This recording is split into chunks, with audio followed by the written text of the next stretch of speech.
تو اللہ تعالیٰ بڑا غفور رحیم ہے جی، جو مرضی کرو، اللہ نے ساڑی نمازاں نہیں چاہیے دیا۔ اور بھائی اللہ نے کب کہا ہے کہ مجھے تمہاری نمازیں چاہیے؟ اللہ تو کہتا ہے تمہیں تمہارے لیے نمازیں چاہیے، اور نماز کو اتنا کیجول بنا لیا انہوں نے۔ صحیح مسلم کے اندر حدیث ہے، آپ صلی اللہ علیہ وآلہ وسلم نے فرمایا بندے کے کفر اور اسلام کے درمیان فرق ہی نماز ہے۔ جو نماز پڑھتا ہے وہ مسلمان ہے، اور جو نماز نہیں پڑھتا وہ پاکستان کے شناختی کارڈ میں مسلمان ہے، اللہ کی ڈیفینیشن میں وہ عملاً کافر ہے۔ صحیح مسلم انٹرنیشنل نمبرنگ کے مطابق 246 نمبر حدیث ہے، آپ جا کے پی ڈی ایف کھول لیں، اسلام 360 میں جا کے 246 نمبر حدیث صحیح مسلم کتاب الایمان چیپٹر میں کھول کے دیکھ لیں کہ بندے کے کفر اور اسلام، شرک اور اسلام کے درمیان فرق ہی نماز ہے۔ آپ بے شک اپنے آپ کو مسلمان کلیم کرتے رہے، لیکن وہ شناختی کارڈ والا مسلمان ہے، نکاح طلاق والا مسلمان ہے، اس کا جنازہ بھی پڑھ دیا جائے گا، پیدا ہوگا اذان بھی دے دی جائے گی، اللہ کے حضور وہ مسلمان نہیں ہے،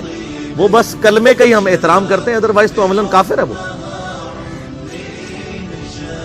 اسی طریقے سے جامعہ ترمذی میں حدیث ہے، سنن نسائی کے اندر حدیث ہے، سنن ابن ماجہ کے اندر حدیث ہے کہ آپ صلی اللہ علیہ وآلہ وسلم نے فرمایا جس نے نماز چھوڑ دی گویا اس نے کفر کیا،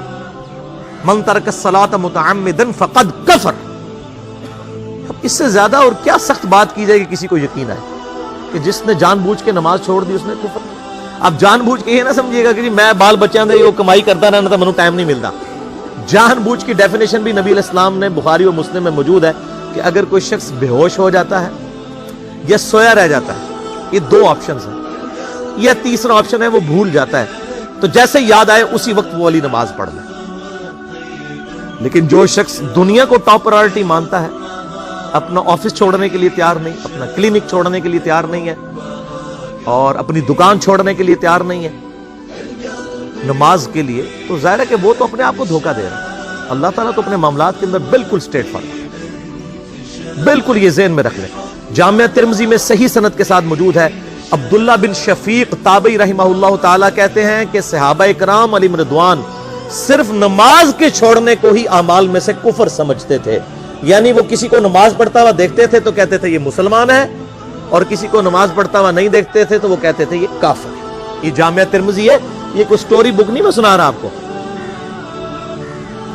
مسند احمد میں صحیح سند کے ساتھ حدیث ہے، نبی صلی اللہ علیہ وآلہ وسلم نے معاذ ابن جبل سے فرمایا معاذ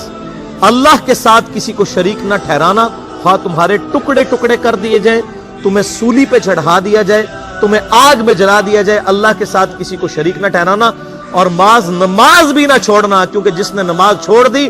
اللہ تعالیٰ کے ذمہ کرم سے وہ نکل گیا،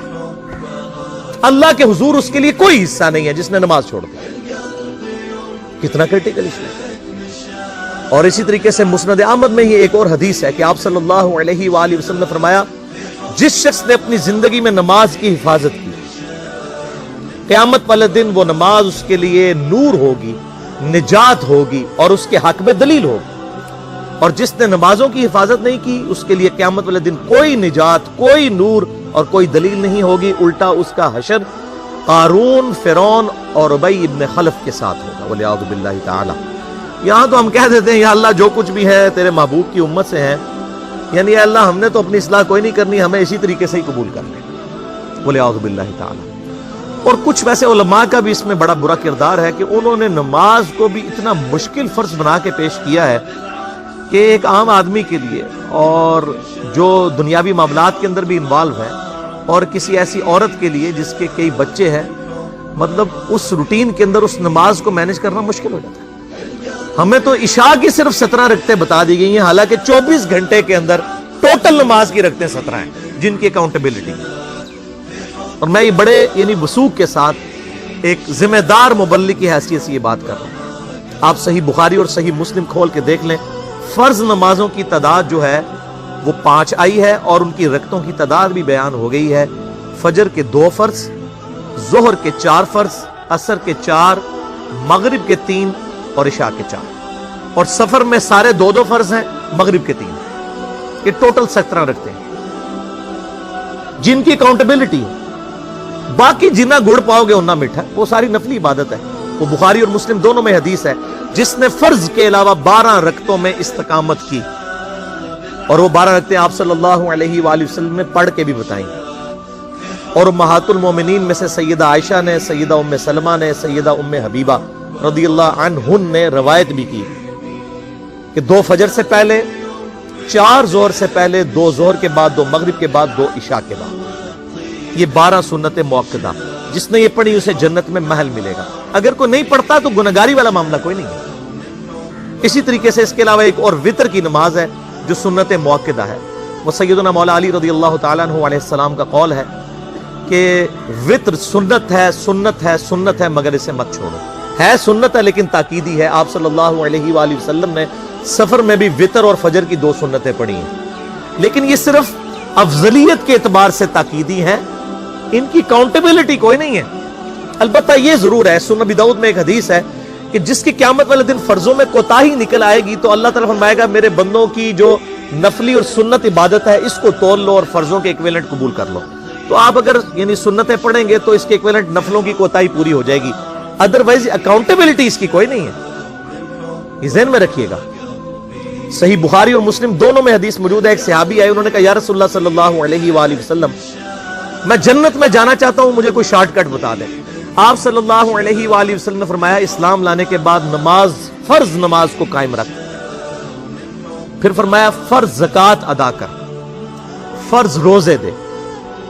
روزے جو ہیں وہ ان کو ادا کر اور روزے رکھ۔ حج اس وقت فرض نہیں ہوا تھا، وہ زندگی میں ایک بار۔ تو اس نے کہا یا رسول اللہ صلی اللہ علیہ وآلہ وسلم جتنا آپ نے مجھے بتایا نہ میں اس میں ایڈ کروں گا نہ اس میں سے کوئی چیز مائنس کروں گا، اور یہ کہہ کے وہ چلا گیا۔ آپ صلی اللہ علیہ وآلہ وسلم نے فرمایا اگر کسی نے کسی جنتی شخص کو دیکھنا ہے تو اس کو دیکھ لو، جو یہ کہہ کے گیا کہ میں فرض نماز سے زیادہ کوئی نماز نہیں پڑھوں گا، صرف فرض روزہ ہی رکھوں گا، فرض زکوٰۃ ہی دوں گا۔ اب روزہ اور زکوٰۃ میں تو ہمارے علماء کو اور عام پبلک کو بھی جو دیندار لوگ ہیں ان کو ہضم ہوتی ہے کہ کوئی شخص یہ نہیں کہتا کہ بھئی پیر اور جمعرات کا روزہ، صحیح مسلم میں حدیث ہے کہ آپ صلی اللہ علیہ وآلہ وسلم کے نفلی روزوں کی یہ روٹین تھی۔ کوئی آپ کو یہ نہیں کہے گا کہ جس نے جمعرات اور پیر کا روزہ نہ رکھا اس کے رمضان کے روزے ہی قبول نہیں ہوں گے،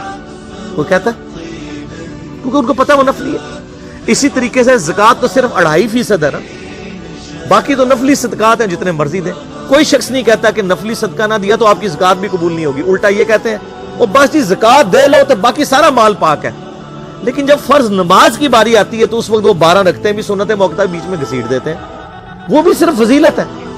ٹوٹل 17 رکھتے ہیں، 2 فجر کی، 4 ظہر، 4 عصر، 3 مغرب، 4 عشاء۔ یہ میں کو اپنے لیے گراؤنڈ نہیں بنا رہا، میں تو الحمدللہ اس کے علاوہ بھی نفلی عبادت کرتا ہوں، لیکن میں بتا رہا ہوں خدا کے لیے لوگوں کو دین ایسا مشکل نہ پیش کریں کہ جو نبی علیہ السلام نے امت کو وہ دین نہیں دیا ہوا،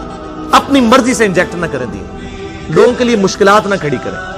ان کو فرض نماز تک رکھیں۔ پھر انشاءاللہ کئی لوگوں کو میں نے اس نے نماز شروع کروائی، انہوں نے سنت نماز بھی، نوافل بھی شروع کر دی ہے، لیکن آپ کم از کم وہ ڈیٹم لیول تو اچیو کروائیں لوگوں کا۔ لیکن فرض نماز کی باری آتی ہے کہتے ہیں نہیں جی سنتے بھی حصہ ہیں، کہاں سے میرے بھائیو حصہ ہے؟ وہ 17 رکھتے ہیں، سنتیں پڑھیں گے ثواب ہے، نہیں پڑھتے گناہ کوئی نہیں، تو کم از کم فرض تو ادا کریں۔ اس کے لیے آپ کو ٹوٹل 24 گھنٹے میں میرا خیال ہے 40 منٹ بھی نہیں چاہیے فرض پڑھنے کے، تو اس کے اوپر تو استقامت کم از کم ہم اختیار کریں۔ اور چھوٹی چھوٹی جو نٹی گٹیز ہیں ان کو تو ہم نے اتنا فالو کیا ہوا ہے، اور فرض نماز کے بارے میں ہم اتنے کیجول ہو جاتے ہیں۔ تو یہ فرض نماز کی امپورٹنس اس حوالے سے ضروری تھی، اس لیے میں نے ساتھ ہی بیان کر دی۔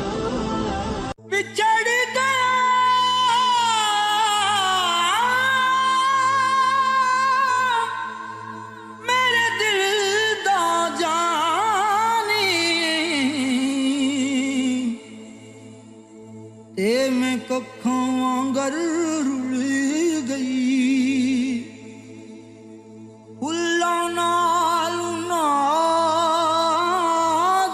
جندڑی میری وچ کنڈیاں دے رل گئی، کم سجنا دے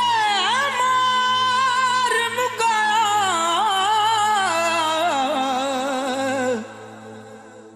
تے میں اتھروں بن کے ڈل گئی، ایک مایا تیری یاد نہ بھلدی،